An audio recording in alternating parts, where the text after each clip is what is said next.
بسم اللہ الرحمن الرحیم. اسٹوڈنٹس السلام علیکم. اسٹوڈنٹس ہم پچھلے لیکچر میں سبق ام المومنین حضرت خدیجہ کبریٰ رضی اللہ عنہا پڑھ چکے ہیں. صفحہ نمبر 5 اور صفحہ نمبر 6 کا پہلا پیراگراف پڑھ چکے ہیں. ٹھیک ہے بچوں, آپ نے حضرت خدیجہ رضی اللہ عنہا کے بارے میں پڑھا, ان کے خاندان کے بارے میں, ان کے والد والدہ کے بارے میں, تجارت کے بارے میں, اور انہوں نے اپنی تجارت میں حضرت محمد صلی اللہ علیہ وسلم کو بھی اپنا ساتھی بنا دیا. ٹھیک ہے, تو اس کے بارے میں آپ نے پڑھا تھا. نیکسٹ پیراگراف کی طرف جاتے ہیں. صفحہ نمبر 6 آپ کے سامنے ہو, اردو کی کتاب کا صفحہ نمبر 6 آپ کے سامنے. ٹھیک ہے, حضرت خدیجہ میسرہ سے, جو کہ غلام تھا حضرت خدیجہ رضی اللہ عنہا, میسرہ سے رسول پاک صلی اللہ علیہ وآلہ وسلم کی باتیں سن کر بہت متاثر ہوئی. ٹھیک ہے, یعنی میسرہ ان کے ساتھ تھے نا جب وہ تجارت کی غرض سے گئے تھے. کہاں گئے تھے یاد ہے؟ بالکل شام گئے تھے, اور شام یہ جو تجارتی سامان لے کر گئے تھے, تو میسرہ بہت زیادہ متاثر ہوئے تھے. تو میسرہ کو اپنی میسرہ نے یہ ساری باتیں حضرت خدیجہ رضی اللہ عنہا کو بتائی, تو وہ بھی متاثر ہو گئی اور آپ صلی اللہ علیہ وآلہ وسلم سے نکاح کی درخواست کی. آپ صلی اللہ علیہ وآلہ وسلم نے اپنے بزرگ چچا حضرت ابو طالب, جو کہ حضرت محمد صلی اللہ علیہ وآلہ وسلم کی چچا کا نام ہے, ٹھیک ہے, سے مشورہ کیا. انہوں نے حضرت خدیجہ رضی اللہ عنہا کی شرافت اور پاکیزگی کو مد نظر رکھتی ہوئی اجازت دے دی. شرافت, ٹھیک ہے, اور پاکیزگی, پاک دامنی. شرافت یعنی کہ شریف, وہ بہت زیادہ شریف تھے.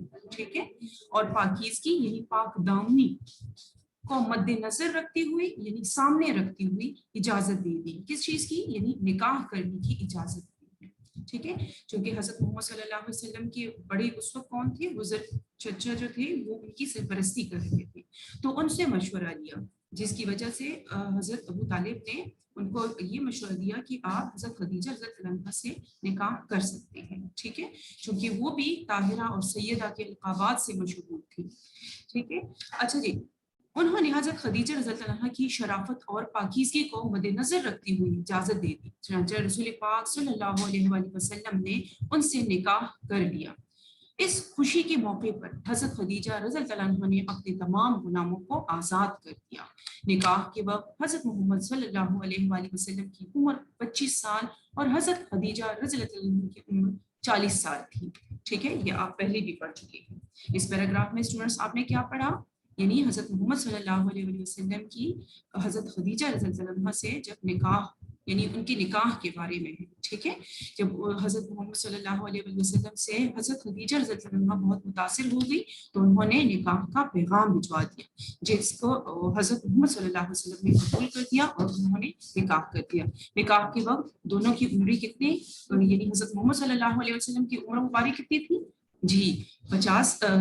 حضرت محمد صلی اللہ علیہ وآلہ وسلم کی عمر مبارک 25 اور حضرت خدیجہ رضی اللہ عنہا کی عمر مبارک 40 سال تھی. نیکسٹ پیراگراف کی طرف بڑھتے ہیں. ام المومنین حضرت خدیجہ الکبریٰ رضی اللہ تعالیٰ عنہا نے نبی کریم صلی اللہ علیہ وآلہ وسلم کے ساتھ زندگی کے 25 سال گزارے. یہ بھی آپ کو میں پہلے بتا چکی ہوں جب میں خلاصہ بتا رہی تھی. ٹھیک ہے, 25 سال گزارے نکاح کے بعد, یعنی آخری سانس تک ان کی جو ازدواجی زندگی تھی وہ 25 سال رہی. انہوں نے شوہر کی خدمت اور محبت کا حق جس طرح ادا کیا, تاریخ میں ایسی مثال کم ملتی ہے. ٹھیک ہے, یعنی جس طرح انہوں نے اسلام کے لیے اور اپنا سب کچھ قربان کر دیا, شوہر کی خدمت کر کے, یعنی حضرت محمد صلی اللہ علیہ وسلم کی خدمت کر کے, ان کی مدد کر کے ایسی مثال قائم کر دی جس کی مثال کہیں نہیں ملتی. شادی کے بعد انہوں نے اپنی ساری دولت آپ صلی اللہ علیہ وآلہ وسلم کی قدموں میں ڈال دی. اگلا صفحہ نمبر 7, اگلا صفحہ نمبر 7 سامنے رکھیے. آپ صلی اللہ علیہ وآلہ وسلم کی قدموں میں ڈال دی, یعنی اپنی تمام دولت دے دی, اسلام کی راہ میں صرف کر, خرچ کر, اور اجازت دی. کس کو اجازت دی؟ حضرت محمد صلی اللہ علیہ وآلہ وسلم کو اجازت دی کہ آپ صلی اللہ علیہ وآلہ وسلم جس طرح چاہیں اسے خرچ کرے. اس طرح حضرت خدیجہ رضی اللہ عنہا کی دولت غریبوں اور حاجت مندوں کی مدد پر صرف ہونے لگی. صرف ہونے لگی یعنی خرچ ہونے لگی. اپنے ساتھ اسٹوڈنٹس یہ پینسل کے ساتھ میننگس نوٹ کرتے جائیں اپنی کتاب ہی پر. رسول پاک صلی اللہ علیہ وآلہ وسلم اس دولت سے قرض داروں کو قرض سے چھٹکارا دلاتے, یتیموں اور مسافروں کی مدد فرماتے. ٹھیک ہے, دیکھیں نا کہ جو شروع میں مطلب جن کو ضرورت تھی ان رقم کی, اس رقم کی جو حضرت خدیجہ رضی اللہ عنہا نے تجارت کے ذریعے کمائی تھی, تو وہ رقم غریبوں, حاجت مندوں, قرض داروں یعنی جن پر قرضہ تھا, ٹھیک ہے, تو ان میں اور یتیموں اور مسافروں پر صرف ہونے لگی, یعنی خرچ ہونے لگی.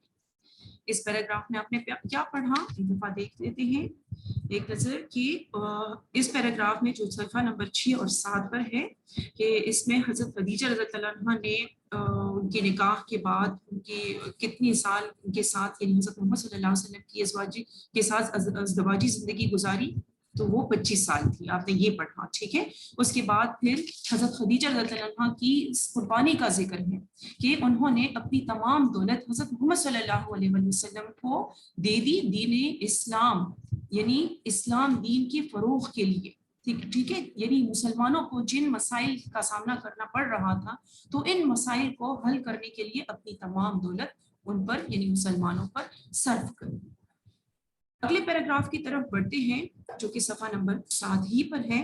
ام المومنین یعنی مومنین کی ماں حضرت خدیجہ رضی اللہ عنہا ہر معاملے میں رسول پاک صلی اللہ علیہ وآلہ وسلم کی رفیق یعنی دوست اور ہم خیال تھی یعنی ایک جیسے خیالات رکھنے والے تھے. ٹھیک ہے, یعنی ان کا ذہن بھی آپ صلی اللہ علیہ وآلہ وسلم کی طرح سوچتا تھا, یعنی اچھے خیالات تھے, دوسروں کے بارے میں اچھا سوچنا, دین کا خیال رکھنا. ٹھیک ہے, تو دونوں جو حضرت محمد صلی اللہ علیہ وسلم کی رفیق یعنی دوست بن گئی تھی اور ان کی ہم خیال بن گئی تھی, یعنی ایک جیسی سوچ رکھنے والے تھے. انہیں وہی بات پسند تھی جو آپ صلی اللہ علیہ وآلہ وسلم کو پسند تھی اور ہونی بھی چاہیے تھی, اس لیے کہ ہمارے صلی اللہ علیہ وآلہ وسلم آپ صلی اللہ علیہ وآلہ وسلم کی کوئی سوچ کوئی بات غلط نہیں تھی. رسول پاک صلی اللہ علیہ وآلہ وسلم غار حرا میں جو کہ مکہ میں ہے, ٹھیک ہے, غار حرا میں اللہ کی عبادت کرنے جاتے تو اکثر پانی اور ستو لے کر چلے جاتے اور رات بھی وہی قیام فرماتے یعنی وہیں پر ٹہر جاتے. ٹھیک ہے, عبادت کی غرض سے جاتے تھے, وہاں پر اللہ تعالیٰ کا ذکر کرتے تھے.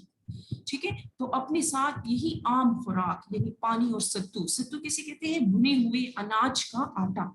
ٹھیک ہے, بھنے ہوئے اناج کا آٹا, تو یہ عام سی خوراک اپنے ساتھ لے کر چلے جاتے اور وہاں پر اللہ تعالیٰ کی عبادت کرتے, ان کا ذکر کرتے, ان کی بڑائی بیان کرتے.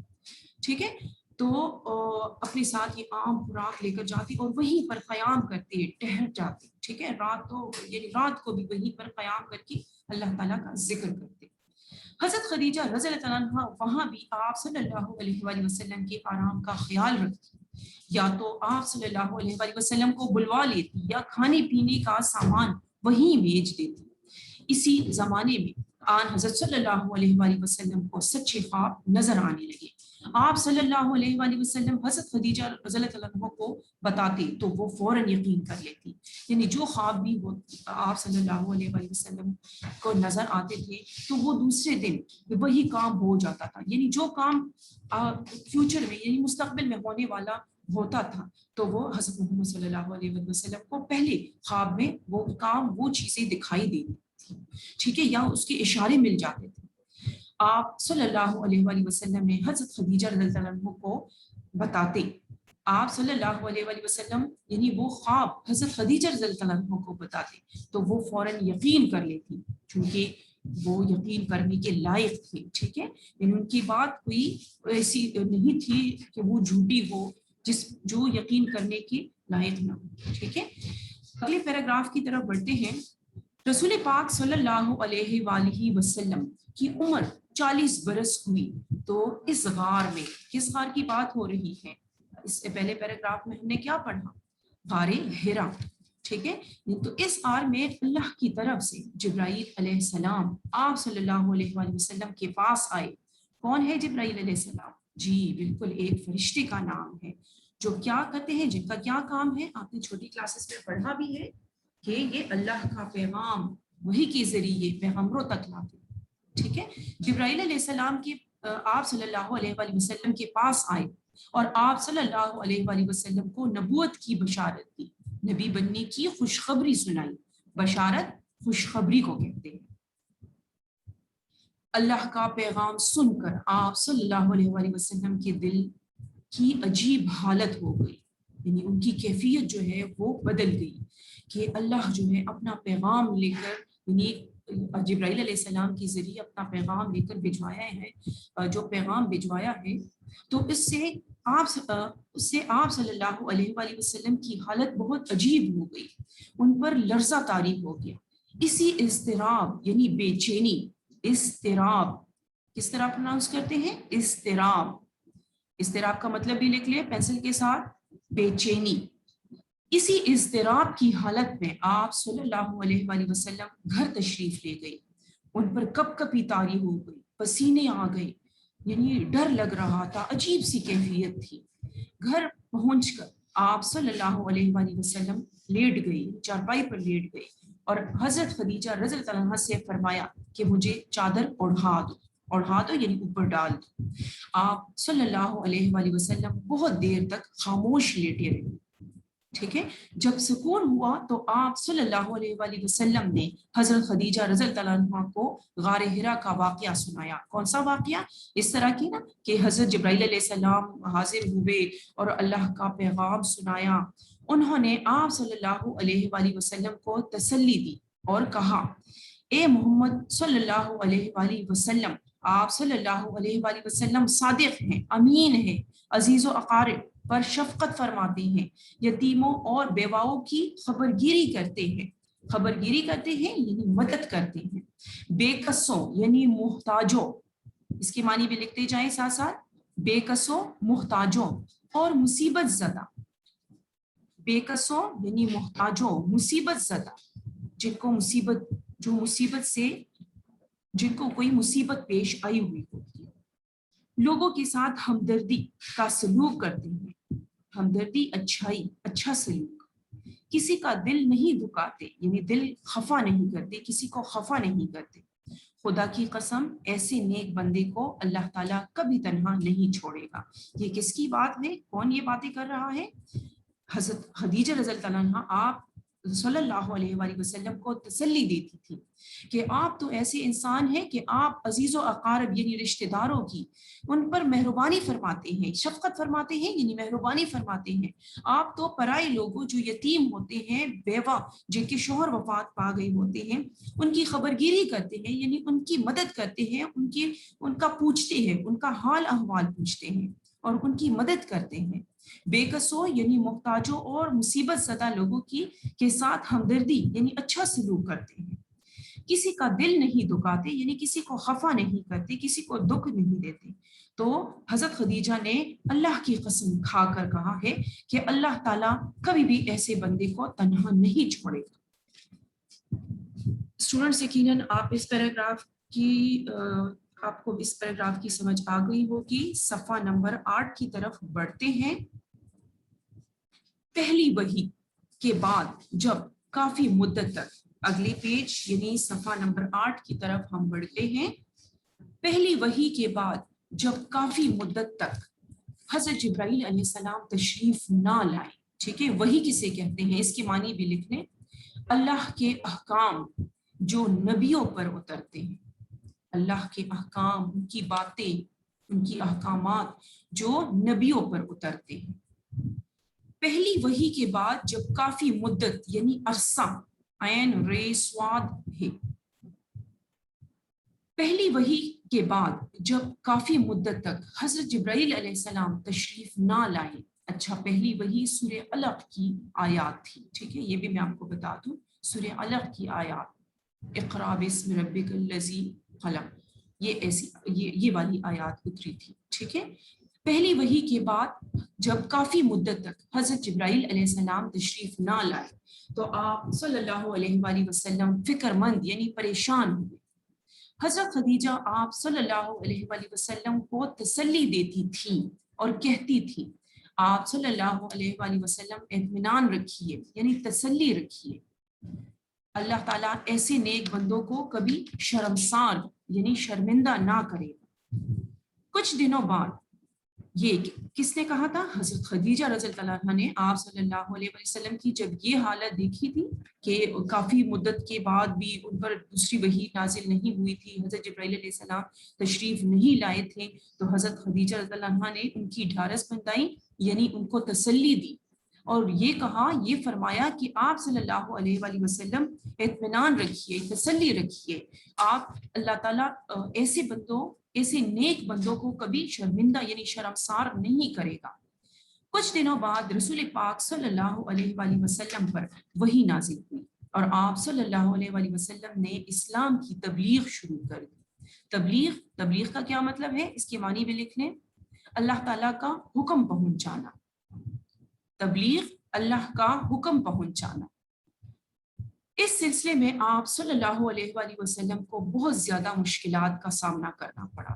وہ مکہ کے لوگ جو آپ کو صادق اور امین کے ناموں سے پکارتے تھے، کہ القابات سے پکارتے تھے، اب آپ صلی اللہ علیہ وآلہ وسلم کو نعوذ باللہ جھوٹا سمجھتے تھے کہ آپ جو یہ بات کر رہے ہیں کہ اللہ تعالیٰ نے جبرائیل علیہ السلام کے ذریعے، وحی کے ذریعے یہ آیات نازل کی ہے، اللہ تعالیٰ نے سیدھا راستہ دکھایا ہے، برائی سے روکا ہے، مطلب اللہ تعالیٰ کی دین یعنی اسلام کی بات، مطلب اسلام کی تبلیغ کا جب لوگوں کو بتایا تو لوگ آپ کی بالکل ایسے ہو گئی جیسے دشمن، ٹھیک ہے، آپ کو جان سے مارنے کی سازشیں شروع ہو گئی، یعنی آپ کے خلاف ہو گئے۔